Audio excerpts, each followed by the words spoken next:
One of the projects that I'm often faced with as a homeowner is restaining or repainting a deck or porch. In this case, it's my front porch.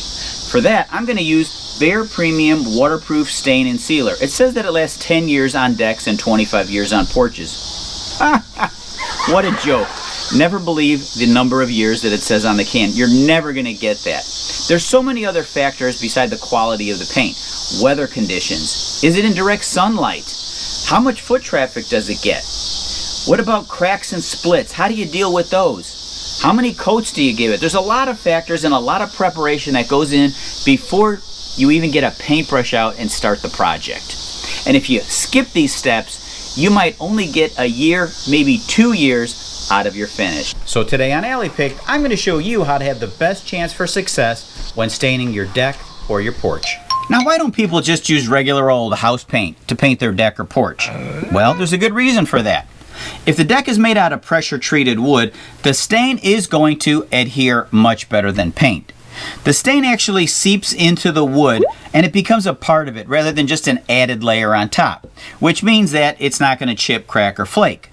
Also, the paint doesn't flex when the deck expands and contracts in response to the heat, the cold, and the moisture, which can lead to peeling and additional maintenance throughout the year.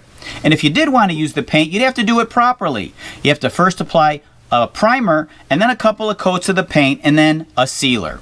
It's a lot more work than stain. And the stain you can usually apply in one coat. It includes a sealer. Also, it adds a measure of slip resistance, whereas the paint can become very slippery when it gets wet. And that's it in a nutshell. Now, besides paint, scrapers, rags, paintbrushes, all the usual stuff, one of the most important tools that I use is an orbital sander. Before I paint, I like to clean off the surface and scuff up the surface. Two very important steps, not just cleaning, but if it's a glossy paint, if you don't scuff it up and you put another coat on top of it, it's gonna peel right off. Have you ever went up to a wall and just peeled the paint right off? That's because they didn't scuff up the surface before they painted. So on a porch or deck, you need to do the same thing. So I've got 80 grit sandpaper on an orbital sander, which is gonna make quick work of preparing the surface. When it comes to new wood, you're going to want to let it dry out before you stain it. Splash a little water on the wood. If it beads up, then let it dry. If it soaks in, you can stain it.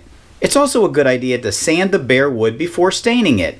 This is going to help open up the pores as well as clean up the dirt and scratches that might be on the wood.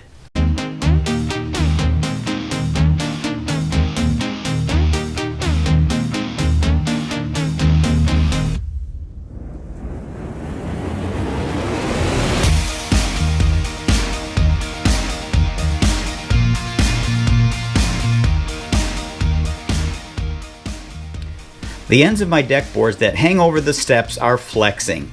You want to make sure that all your deck boards are nice and tight. If any boards are rotten, they're going to need to be replaced. Sometimes you can buy some times by flipping a board over and using the side that's been face down for years. Mine, however, are just a little loose, so I'm going to drill 2 pilot holes in each of the boards and then tighten them down using 2-inch deck screws.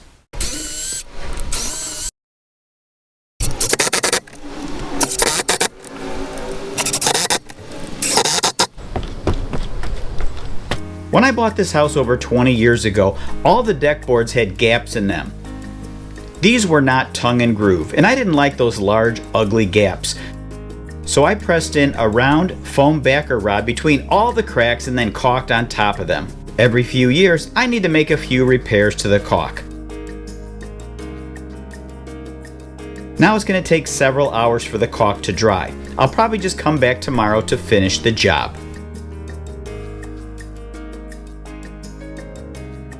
The deck is now structurally sound. I put screws in the front of all the boards, so that is rock solid. I filled the gaps with some paintable caulk. You need it to be paintable, otherwise it's not going to stick, obviously.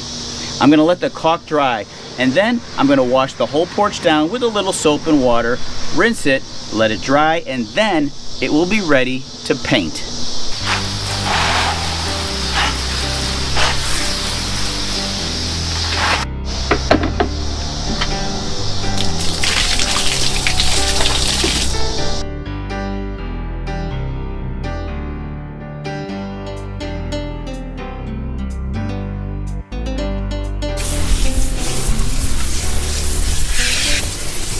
Now, with all the boards secure, all the gaps filled, any loose paint has been scraped off. This has been washed and dried and swept. It's ready for paint.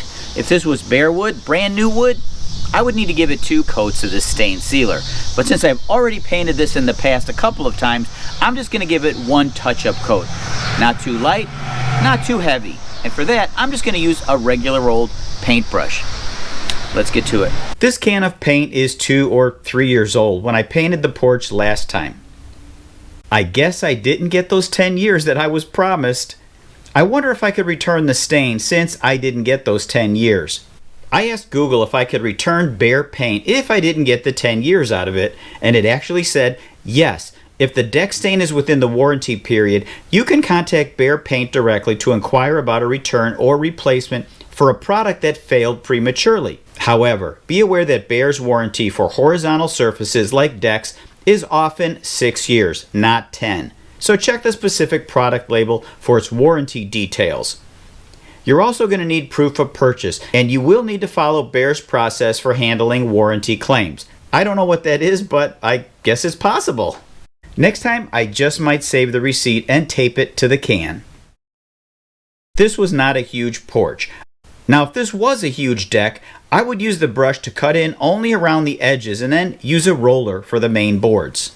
By the way, I keep referring to what I'm doing as painting. I'm really referring to the process of painting or brushing it on rather than the product itself. The product I'm using is of course not paint, but rather waterproof stain and sealer.